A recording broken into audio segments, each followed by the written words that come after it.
नमस्ते, अभिवादन आपका इनोसेंट इन्वेस्टर के इस नए वीडियो में। दोस्तों, इस गिरावट में हमको खरीदारी करनी चाहिए या नहीं, सिर्फ एक सवाल पे आपको जवाब देने आया हूँ। इसके पीछे जो कारण है, मतलब इस गिरावट के पीछे जो कारण है वो ये है कि भैया HMP वायरस जो है वो एक्टिवेट हो चुका है इंडिया में। 2 केसेस बैंगलोर में, 1 केसेस गुजरात में, 1 केस गुजरात में आ चुका है। हमारे सामने बच्चे पीड़ित हो रहे हैं उस वायरस से। ये वायरस कोई नया वायरस नहीं है, आपको मैं बताऊं 20, 22, 25 साल पुराना वायरस।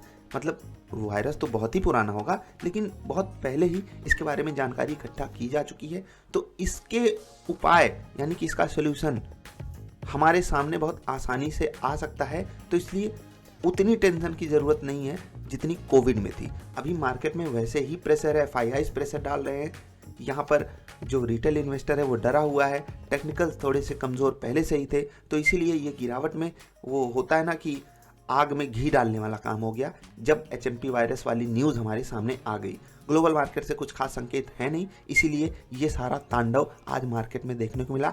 भाई साहब, अगर आप सेंसेक्स की बात करोगे तो लगभग 1250 पॉइंट नीचे है सेंसेक्स, 450 पॉइंट नीचे है निफ्टी। अगर स्टॉक्स की बात करें तो भैया स्टॉक सिलेक्शन तो आपको करना ही पड़ेगा।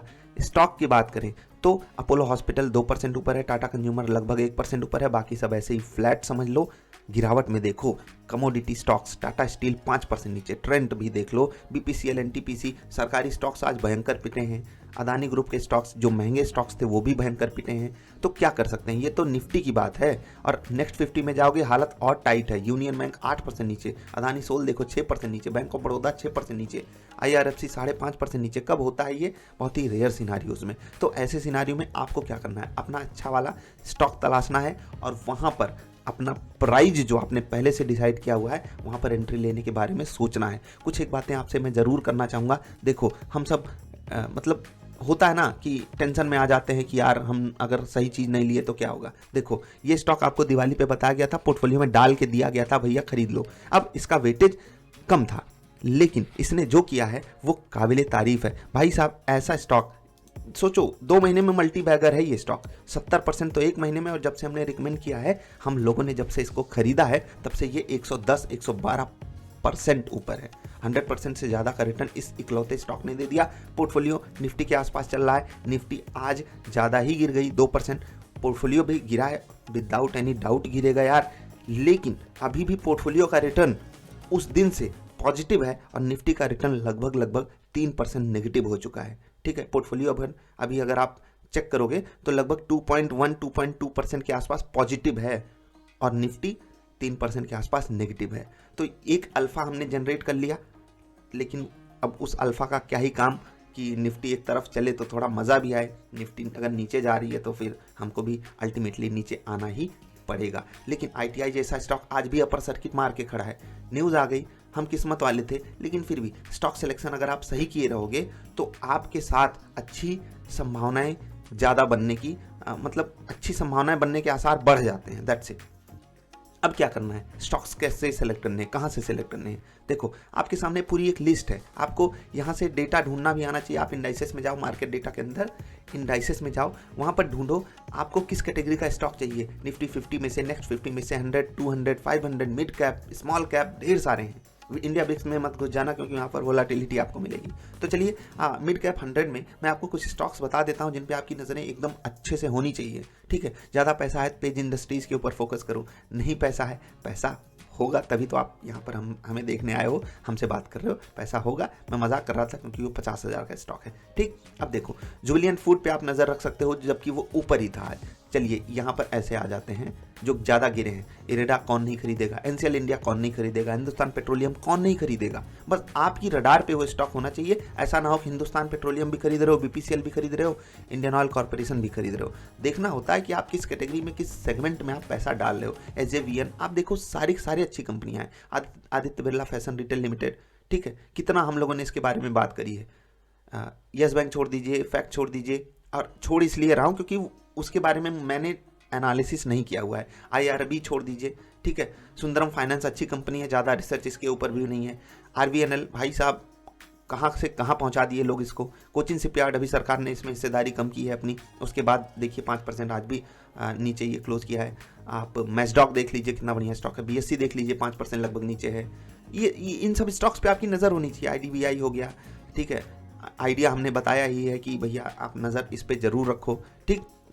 बैंक ऑफ इंडिया देख लो, हिंदुस्तान जिंक अच्छी company, Indian overseas bank, Indus tower, सब तो अच्छी हैं। आप देखो ना, आप अपनी नज़र थोड़ी सी इधर उधर दौड़ाओ, आप देख रहे हो कितने अच्छे अच्छे स्टॉक्स हैं।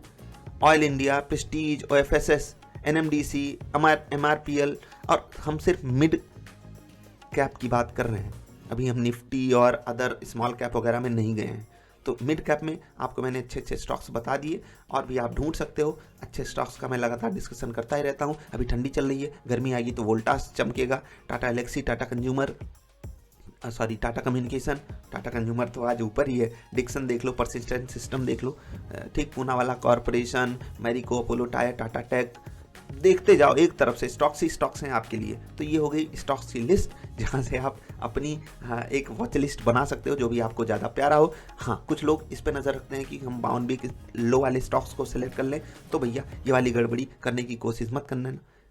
जो भी स्टॉक्स सपोर्ट पे अवेलेबल हो, जो भी स्टॉक्स आपके क्राइटेरिया में फिट बैठते हो, उन्हीं में अपना पैसा आजमाने की कोशिश करना। मैं यहीं पैसा डालने की बात नहीं कर रहा हूँ, लेकिन वॉच लिस्ट बनाने के लिए ज़रूर बोल रहा हूँ। जो भी लोग मार्केट में बहुत दिन से आना चाहते थे, उनको भी आप बोल सकते हो, नाउ यू आर वेलकम, क्योंकि अभी शुरू हो चुका है बुरा समय मार्केट में न्यूज़ वगैरह का।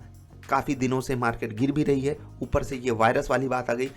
एक और चीज़ मैं आपको बता दूं, जो वर्स्ट से वर्स्ट हो सकता है, यानी कि जो सबसे गंदी न्यूज़ होती है, वो मार्केट के बॉटम पे आती है। बॉटम कोई पकड़ नहीं सकता, ना मैं ना आप। इसीलिए कोशिश ये करो कि जो भी स्टॉक्स आपकी रडार पे आए, उसमें थोड़ा थोड़ा पैसा डालते जाओ। स्मार्ट SIP का समय फिर से आ चुका है। 2, 2.5, 3 महीने पहले आपको बताया था स्मार्ट SIP करो, अभी फिर से बता रहा हूँ, स्मार्ट SIP का समय आ गया है। जो भी पैसा आप थोड़ा थोड़ा करके इकट्ठा कर रहे थे, आप थोड़ा थोड़ा करके डालना चालू कीजिए। मैं वायरस के ऊपर कोई कमेंट्री इसलिए नहीं किया क्योंकि मैं कोई डॉक्टर नहीं हूँ, कोई साइंटिस्ट नहीं हूँ, लेकिन मैं इतना जानता हूँ क्योंकि ये वायरस से फैमिलियरिटी हम लोगों की पहले से है, इसीलिए हम इसका उपाय ढूंढ लेंगे। जो इतना डर का माहौल है, इतना नहीं होना चाहिए मेरे हिसाब से। बाकी मार्केट है, जो करे सो अच्छा। और रही बात उसके सिम्टम्स की, उस वायरस से खुद ही डर जाने की, तो आपको बहुत अलग अलग तरीके की बातें बताई जाएंगी। खांसी आ रही है, बुखार हो रहा है, जुकाम हो रहा है, नाक जाम हो रही है, कुछ भी बता देंगे। तो हर चीज़ तो उसका सिम्टम ही है, तो आपको ऐसे पैनिक करने की ज़रूरत नहीं है। स्टे काम, कंपोज्ड रहो, अपनी पढ़ाई करते रहो, रिसर्च करते रहो, जॉब करते रहो, और मार्केट में पार्टिसिपेट करना तो पड़ेगा ही। अगर हम लॉन्ग टर्म वेल्थ बनाने के बारे में सोच रहे हैं, तो किस एंगल से आप पार्टिसिपेशन सोच रहे हो वो आपके ऊपर है। इन्वेस्टर को अगर मार्केट में इतनी छोटी मोटी गिरावट से डर लगने लगा, तो फिर क्या ही कहें, वो क्या ही पैसा बनाएगा। बाकी वीडियो देखने के लिए आपका आभार, जल्दी मिलेंगे, नमस्कार।